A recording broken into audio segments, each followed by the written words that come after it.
हर युग में भगवान विष्णु ने अवतार लिया है। हर बार जब धरती पर पाप बढ़ा, जब अधर्म ने धर्म को दबा दिया, तब तब भगवान प्रकट हुए। अब तक 9 अवतार हो चुके हैं। मत्स्य, कुर्मा, वराहा, नरसिम्हा, वामना, परशुराम, रामा, कृष्णा और बुद्ध। अब बारी है 10वें और अंतिम अवतार की, जिसका नाम है भगवान कल्कि। ये वही अवतार है जिसकी चर्चा हजारों साल पहले शुरू हो चुकी थी, जिसे लेकर आज भी रहस्य, डर और आस्था जुड़ी हुई है। हालांकि उनका जन्म अब तक नहीं हुआ है, पर उनके जन्म की परिस्थितियां, उनका स्थान, उनका लक्ष्य, सब कुछ शास्त्रों में पहले से ही लिखा गया है। और आज हम जानेंगे वो सब कुछ जो भगवान कल्कि के बारे में कहा गया है। कहाँ होंगे वो जन्मे, कब होगा कलयुग का अंत, और कौन बचेगा उस महायुद्ध से। श्रीमद् भगवद गीता में भगवान श्री कृष्ण ने कहा था, जब जब धरती पर धर्म की हानि होगी और पाप अपने चरम पर होगा, तब मैं जन्म लूंगा अधर्म का विनाश करने के लिए। और यही होगा कलयुग के अंत में भी, जब धरती पर हर तरफ अनाचार, अन्याय, अत्याचार फैल जाएगा, जब सच्चे धर्म का कोई नाम निशान नहीं रहेगा, तब आएंगे भगवान कल्कि। भागवत पुराण कहता है भगवान कल्कि का जन्म कलयुग के अंत में होगा और सतयुग की शुरुआत से ठीक पहले, यानी संधिकाल में। जैसे श्री राम और श्री कृष्ण का जो जन्म अपने युगों के अंतिम दौर में हुआ, वैसे ही भगवान कल्कि का भी होगा अंत समय पर, निर्णायक समय पर। स्कंद पुराण के अनुसार कल्कि का जन्म उत्तर प्रदेश के संभल गांव में होगा। उनके पिता होंगे विष्णुयश, एक महान तपस्वी ब्राह्मण, और माता होंगी सुमति। उनके 3 भाई होंगे, सुमंत, कवि और प्रज्ञा, और उनके गुरु होंगे परशुराम। जी हाँ, वही परशुराम जो अमर हैं और आज भी धरती पर विद्यमान हैं। वही परशुराम कल्कि को युद्ध विद्या सिखाएंगे। कुछ ग्रंथों में तो यहां तक लिखा है कि भगवान कल्कि की 2 पत्नियां होंगी। एक होंगी पद्मा, जो लक्ष्मी स्वरूपा होंगी, और दूसरी रमा, जो वैष्णवी रूप होंगी। उनसे उनके 3 पुत्र होंगे, जय, विजय और मेघवाल। अब सवाल यह है, भगवान कल्कि का जन्म कब होगा? शास्त्रों में कहा गया है उनका जन्म होगा श्रावण मास के शुक्ल पक्ष की षष्ठी तिथि को।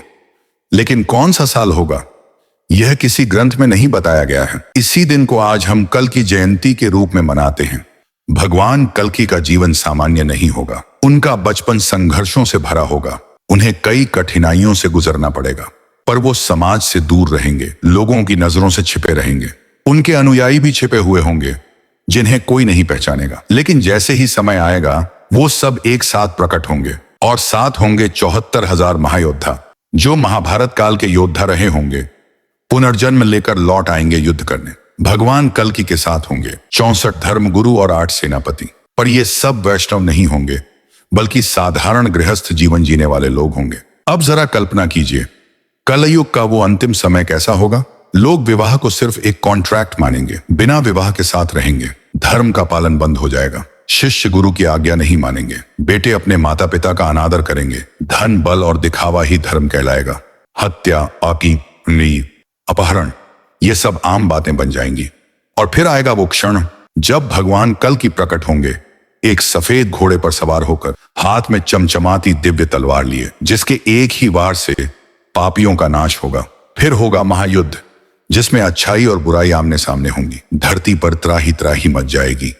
लोग चीखेंगे, रोएंगे, भागेंगे, पर बच नहीं पाएंगे। और जब युद्ध खत्म होगा, तो पूरी दुनिया में सिर्फ 7 से 8% लोग ही जीवित रहेंगे। भारत में सिर्फ 33 करोड़ लोग बचेंगे, बाकी सब इतिहास बन जाएंगे। तब भगवान कल्कि धरती पर नए युग की स्थापना करेंगे। 1000 वर्षों तक शांति और धर्म का राज्य होगा। भारत फिर से आध्यात्मिक शक्ति बनकर उभरेगा। अमेरिका का बड़ा हिस्सा जलमग्न हो जाएगा। चीन टूटकर कई टुकड़ों में बिखर जाएगा। भारत का अंतिम राजा एक योगी होगा, जिसकी कोई संतान नहीं होगी। कलयुग का इतिहास कहता है इस युग की कुल अवधि है 4,32,000 वर्ष, और आज तक लगभग 5,124 वर्ष बीत चुके हैं। यानी अभी भी 4,26,000 वर्ष बाकी हैं। लेकिन कई विद्वान मानते हैं कि अंत की प्रक्रिया शुरू हो चुकी है। महर्षि वेदव्यास ने हजारों साल पहले कहा था, जैसे जैसे कलयुग आगे बढ़ेगा, धरती पर शांति नहीं, अशांति फैलेगी। राजा शूद्र बनेंगे, ब्राह्मण अपने धर्म भूल जाएंगे। और जब यही सब होगा, तब भगवान विष्णु फिर आएंगे कल के रूप में। वो परशुराम जी के मार्गदर्शन में तपस्या करेंगे, शिव से दिव्य शक्तियां प्राप्त करेंगे, और अधर्म को नष्ट कर धर्म को फिर से स्थापित करेंगे।